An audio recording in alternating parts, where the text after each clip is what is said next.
word in a way. So how do you feel about it?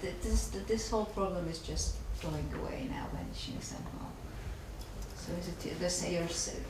Yeah, similar. It's not completely gone away yet. I think I still have some more research to do. Some friends told me I should go more into I should read more about feminist theory and maybe look more into my femininity than focus so much on my on what it means to be a man.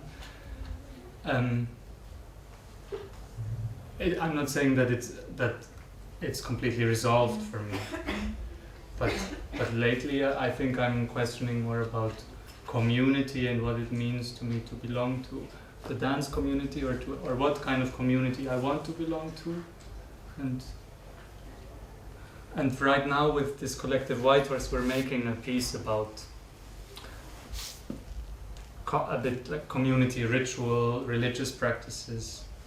So there, this questioning also, I can really indulge in it there in this process. So here in this performance, what you said tonight, you've got like two approaches. One is like a personal monologue about your relationship with this, your attitude to this subject, and the other is somehow dealing with masculinity through movements. Did I get it right? Mm-hmm. So it was maybe what you didn't want to mix these things, so not because it was so much in two sections. So it was really one monologue and one like association on masculinity. Yeah. So you did not think of mixing like personal movements or so just adding more things in it. No, I wanted it. No, I felt I wanted to really indulge in this therapeutic auto like therapy, kind of just going for this kind of brainwash, whatever, not brainwash, but yeah, kind of automatic writing or automatic thinking, whatever comes. It's an improv all the time? It's a bit, I mean, things do come back, of course, but I sometimes lose track a bit, and it's not set. It's not set. What's that little thing? It's because an I iPod. It's a mobile. It's an iPod, and then there's a little microphone. And so you record which I it, record. and that's the sound in the end that's coming it's back. It's the same, same sound. Uh-huh. Yeah, so I also wanted to a bit maybe push the border of how much the audience will stay with me, or maybe usually the audience also drifts away, or I saw some of you fell asleep. Also, I think the one who was supposed to play the iPod. It was not a friend or something. No, he was. I was just sitting next to him, and he was, what to do with this? Why did he's a technician of technician. I think it must was have been just checking what's the battery or whatever. Yeah, I think for me it somehow the piece needs this like indulging, and like that it becomes too much, and like, oh my god, when is this gonna end? And then in Amsterdam, actually, instead of using the bucket of water, I jumped out of the window into the canal, into the harbor. And then I swam a little bit and I came back. So I felt it needed this like, annoying. Not very far. And then in other spaces I cannot jump into water, so I now use this bucket. Somehow also I find also works, or it's just more efficient. Okay.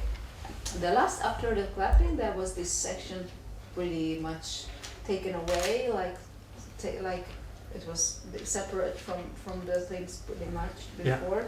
Yeah. There's this joke about the masochist and the sadist. The masochist says, "Hit me," and the sadist says, "No." This is what I was thinking. Maybe it would have been a surprise if they didn't slap you, and then you could have cried. Maybe. So why did you put this there?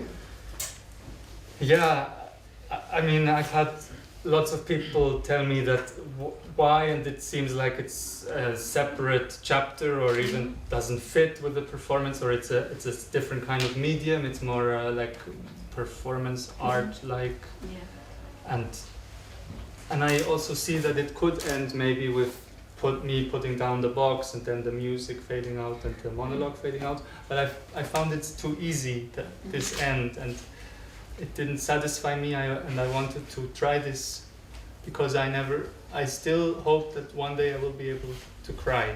Mm-hmm. So far So you always cry after each performance?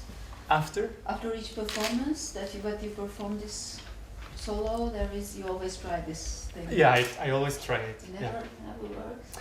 I was close. And in Switzerland when I did it, and the boyfriend of my sister, who is a big part of my family, he came to slap me, and that was something very meaningful somehow. And there I was really, really close, and I felt also tonight with you, I was kind of close, but and maybe it's not meant to happen, maybe it's, and it also happened once that nobody came, and then, yeah, it just ends there. I, as a member of the audience, felt a bit embarrassed because it was really like it's another approach. So I was. So it was such a big change after a performance when I sit down and I know in a way what I get. So maybe for me, I felt it's a bit too much change. So I felt I did not pay for getting this part. Yeah. So, but of course, I'm just saying it Yeah. this. So You would have needed a bit more time to end this journey. I felt it's totally me. I felt it's too big change. Yeah. Too big change.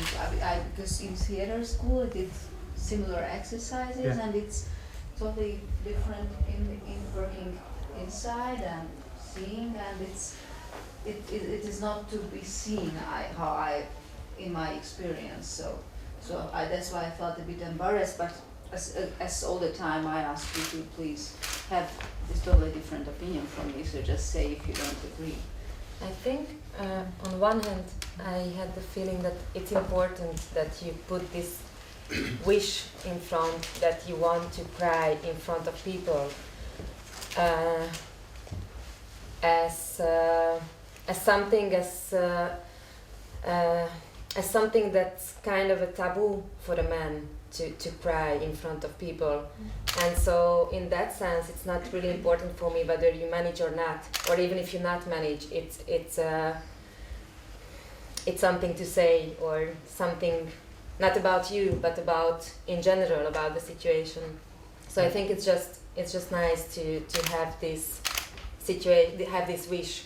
And then the approach, the way how you want to approach, how you want to reach to cry, that's another question. Whether really it's really just a physical action of getting the slaps, or but just the issue itself. I think it's important. And what I was wondering, whether, I mean, do you only concentrate, while you're getting the slaps, do you only concentrate on this physical action, or do you try to evoke some kind of emotional, I don't know, memories, or if you try to put yourself... They come sometimes, some kind of memories, or...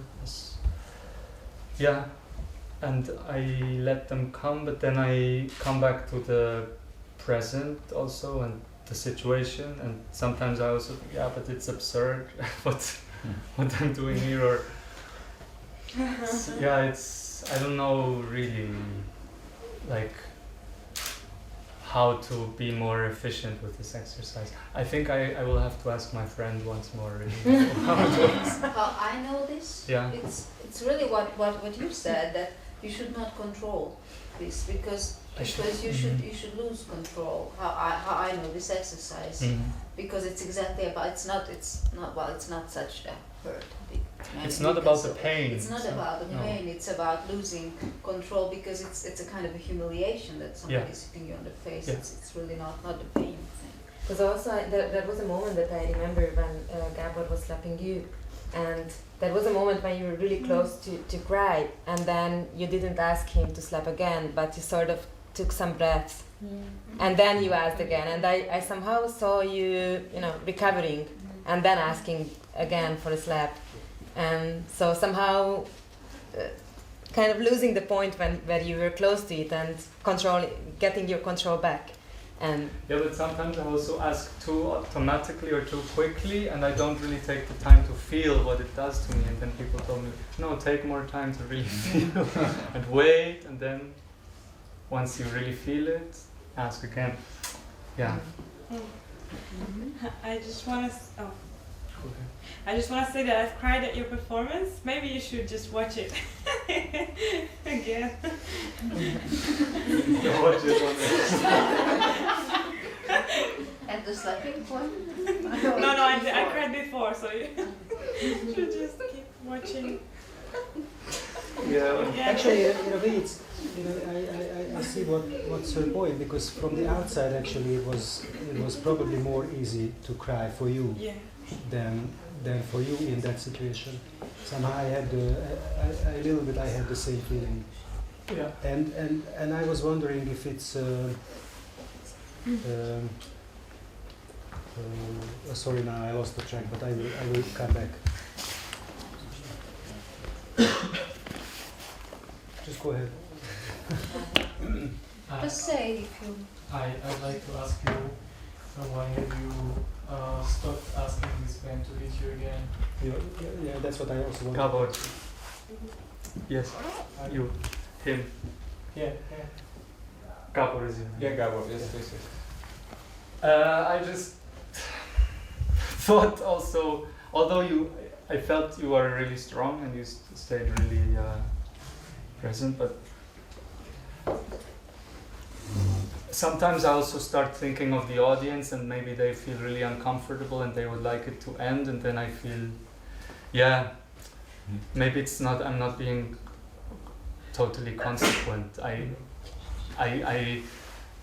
I stay in the role of performer, also wanting to take care of the audience and sometimes looking at it or having this eye from the audience's side and thinking, maybe now it's too long, or maybe you need a break, maybe someone else wants to try. But I think if I really want to give up control, I should actually not think about these things. Yes, and also you I would say, like as if you were writing the words again, once more. And I had the feeling that you tried to keep this interesting for us with changing the words. You don't want to say again, again, again. So you were thinking, you really had kept the control. I felt in your head, even in your words. Keeping the control. Yeah. It just say what do you hope from this performance? What is your wish with this performance? For myself or for other people? For the audience? It's up to you.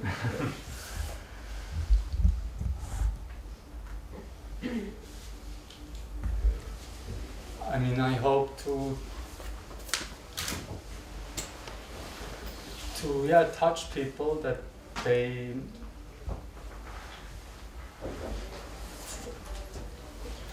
for an audience, I hope that they can sometimes maybe also be like, think, oh no, this is really too much, and I get annoyed with me, but that they become emotionally involved.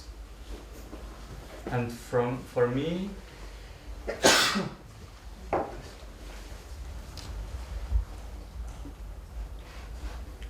now, I mean, when I made it, it was really trying to deal with these questions and trying to go through a kind of therapeutic process. And now when I perform it,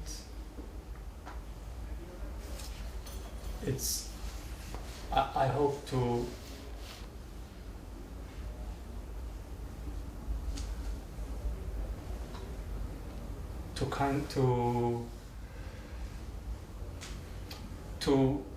kind of be on this thin line between control and not control and out of control. Like also with the movements, because of the water, I cannot do the movements so well and I get tired, and I also notice I'm not in such a good shape. So it's not about doing it perfect, but it's about the struggle. And did I answer your question? No, but what do I hope? I hope so. Yeah. I think you answered. It's a good question. I hope to find new things in it each time, and to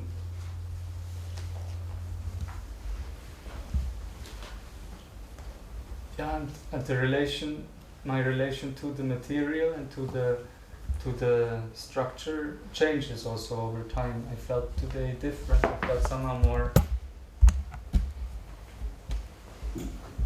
calm in it. And at the end I did feel a bit more, this is coming to therapeutic, sorry. Let me have a question. Yeah. So, what I felt, I really liked the performances in the whole thing. But what I felt is it's about me and I and myself and my self-realization and my searching, who am I and things like that. But what is the thing that you give to the audience? What is the art? What is the thing that you call art in this? This is a therapy. You can go through therapy groups and help yourself out.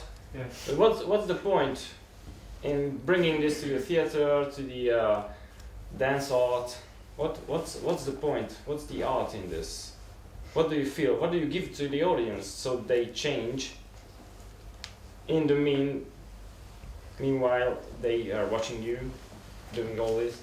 Yeah, I realize it's a very personal, self-indulgent piece, but I always thought that by being personal, by being even more personal, you can be more universal also, and maybe other people can relate to it because they somehow recognize something in it as art, because often also we perform these kinds of pieces for a kind of elite audience who are themselves performers or artists or in the contemporary dance scene, and who maybe also ask themselves sometimes similar questions. So I don't know if that's enough. I know I would like to make in the future more politically relevant, socially engaged pieces. For now. I understand his question. I would ask it in another form. What do you want with this performance as a choreographer? Because when it was asked if what do you hope in a performance, you said feelings about you as a performer. So that's a performer point of view. So what but you are a creator in this piece, not just a performer. So what's the creator's aim? Yeah, that audience members can somehow connect and recognize some issues and maybe be touched or have memories or also think, oh my God, this is or think about therapy and art and what's the balance, and yeah, it's also fine if I like to play on this edge where it becomes a bit maybe too, where people also have to deal with embarrassment and thinking, oh, I don't want to be part of this, or this is going too far, like, I mean, yeah, as I said in this earlier piece, White Horse and Attended Life Therapy, it was dealing with this more in a more distant, ironic way, and now I wanted to deal with it in a more serious way. Also with this, am I? No, I get clear you. with it? Yeah. Okay. I just wanted to say that I really appreciate the braveness of your performance, that you put yourself out, not into this situation where you don't know what's happening, or try not to know what's happening. So I think this is really brave. And what I wanted to say, that maybe it's if you want to make this experiment, from the outside it seemed that you make your task even more difficult because of this self-observation, because it's not a natural situation, because if I if I am slapped, but at the same time I am analyzing the thing, and I am, I'm really observing everything, and it's like in front of an audience, and I still have to care, I take care of how they perceive this and what they feel about it. Then it really, that's my feeling, that it takes me away from the experience itself. So like it creates a distance between the act, between what happens, and between myself. As an audience member, or you're saying that? I imagine that this I don't know, because I have never been into this situation. Although I had a somewhat similar situation where something unexpected happened. I mean, it was a theatrical situation where I was slapped, but it was like a set thing. And then a colleague of mine, he hit me a little bit harder than usual, and in an unexpected way. And I really remember that moment, because it really hurted. Because this was something that I could not prepare. And that's why I think that for you as a performer to be in that situation, it makes it hard, because you are prepared to do that, and you are even, like you are waiting for the moment, you are expecting what happens, and you are analyzing it and observing it. So I imagine that it creates a distance. It's like a kind of like a meditation. So I think this makes really hard to really loosen your emotions. And I wanted to ask if you cry, like on your own. In private life? Yeah. Not too often, but I do cry. But actually now I cannot remember the last time I cried. It's been a while, for sure. However, I just go back. I still think that I mean, you're really trying to stress out the fact that you want to cry on stage, but I think your effort that you want to cry on stage is touching for me as an audience member. It's because I really see you concentrating, and I really see you being honest in wanting to cry, and yeah, so it's just maybe it's not the same effect for you because you don't get to that point, but for me as an audience member, it is emotionally touching, this strong wish to want to cry. And maybe also to see the failure of it, that is, I don't know, maybe for some it can be touching or it can be annoying. Sorry, would it be true if you happen to cry in the end? Yeah. Would it be really true, because it's an artificial thing, you get someone to make you cry, this is too artificial. It's, even if it happens, it wouldn't be the same as if you cry for something really true in your life, like losing a friend or losing your parents or something like that. Yes, but still in the theater, so I think it's, there's always part of artificial thing in it, so it's not a real thing, and I think it's according to the therapy and what's the point in bringing it up to the theater. I think it's actually, in my opinion, it's partly how the art works for the artist. That's the therapy, and I really find it interesting that you're very somehow conscious about that, and bringing it up to the stage and say, yes, that's a therapy, and I'm experimenting with myself and with you, with the audience, and but still you're creating the theatrical situation out of it. So it's not real. It can't be real. It's a theater, and it's art. That it's also a therapy for the artist, I think, always, because we cope with. We have only ourselves actually to cope with when we are on the stage. There are several problems worldwide, economics, politics, but when you're on the stage, you're with yourself, and that's a kind of therapy always, no matter if you're conscious about that or not. I think so. So, I think the crying, if it's not, I don't expect it to be real, because the situation is artificial itself. So it's. I mean, I think I wouldn't want to. I'm not a good actor like that, an emotional actor who can force. That's the thing. I cannot I cannot artificially cry, but I would. It is an honest attempt to cry, Okay. although with a lot of So, problematic. because this is if you say it's your therapy, you put on stage, so it's quite pointless to make you cry artificially if it doesn't really get something out of you. So it's pointless. It's just disturbing the audience. If you do it for really relief, to release anything out of you, that it would be a therapy. Mm-hmm. But Yeah, this I can also do. Yeah, at home or with the yeah, you can do it at home. So maybe you could try something else, not making yourself cry, but making yourself happy, or that's an art. Making yourself happy. It is on the stage as well.